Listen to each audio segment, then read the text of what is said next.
You're looking at the video for the new single called Head on a Stick. It is from the forthcoming album, Consequences Coming. It'll be out April 27th. As we continue the Our City Tonight spotlight on musicians, artists, singer-songwriters from around the globe. We're joined by a guy who's been making music for close to 50 years. And again, another great album out. Glen Matlock joins us from London. Glen, hi from Canada. Good evening, guys and girls. How you doing? All right? Doing well, sir. Thanks for joining us. Great to have you on. We're going to jump right in. And this new album was created during a really tough time, during COVID. Tell us what that journey was like. Yeah, well, it started off just before COVID and then got a little bit sidetracked because of COVID and lockdown. But that was kind of a good thing in a way, because I'd written the vast majority of the songs prior to that and then recorded them just before that, and then I revisited them and I kind of thought, well, I got something here, but maybe I can add to it somehow. And I wrote a couple of new songs in the lockdown period, one being Head on a Stick, which you've just played, thank you, and the last song on the album called This Ship. And when I did that, I thought, and then I went into a different studio and I thought, actually, the singing's a bit better. So I re-sung the whole album and then got it mixed by a mate of mine in New York who worked on my last album. Really good engineer, a guy called Mario McNulty, who I met through El Slick, who plays on my album, and introduced me to him because he'd worked with him on Bowie's last album, you know, the Black Star album. And it all kind of came together. One of the thread lines I find with your career over the last 45, 50 years is that you seem to come in, play with people, make some great music, or they come to you, you make these great super groups.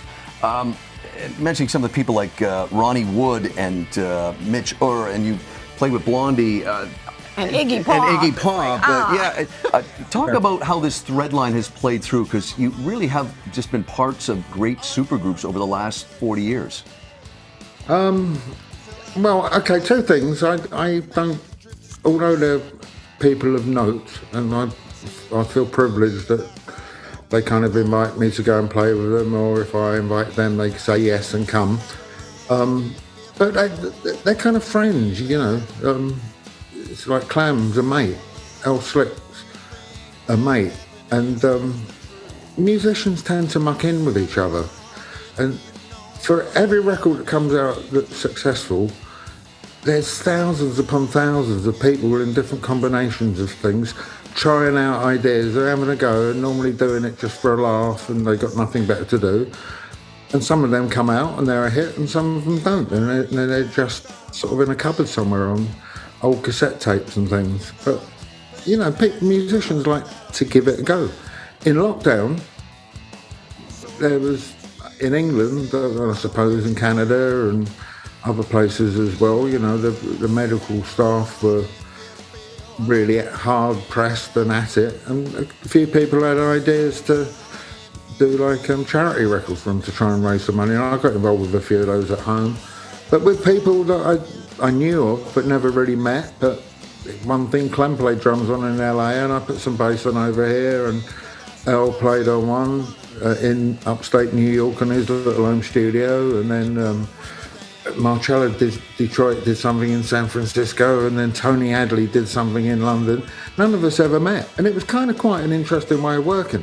You made your first name as the bass guitarist in the original Sex Pistols lineup there. Now, clearly there was definitely a musical seismic shift when you guys came on the scene. Can you talk a little bit about that? We would be remiss if we didn't talk about that original. Well, we don't when you ended up remiss, my love, so we'd get better. It was just a bunch of kids came together. There was nothing that appealed to them that was going on musically at the time or kind of culturally.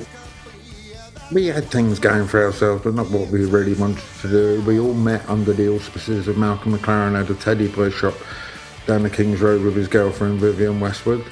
And on a Saturday afternoon, it was where every oddball and weirdo and ne'er-do-well passed through its doors for something better to do. It was a total antithesis of everything that was supposedly going on in London at the time. But it became what was going on in London at the time. Nearly everybody who passed through its doors went on to do something. Susie came in. He became Sue from the Banshees. There was a guy who used to come in, William Brawl, but that was Billy Idol. There was photographers, there was people that did artwork, fashion designers, Adamant. It's quite a happening place, and I feel privileged to have been part of that. It was quite a happening period. Amazing. Yeah. And the music and talent that followed you guys afterward in the late 70s into the 80s, as you mentioned a bunch of the bands there. Glenn, we want to just go out and remind people again. I mean, you talk about the Sex Pistols 45 years ago, and here you are with a new album out, your 7th solo album, out on April 27th, called Consequences Coming. The single, again, we're looking at it, Head on a Stick. Glenn, it's been a great pleasure as we continue our series on musicians from around the world. What a great body of work, and we recommend to our viewers, go check out all his albums, including the one I love, Good to Go, from 2018. Glenn, thank you so much for joining us. Thank you. Such a pleasure. Thank you. Oh, yeah.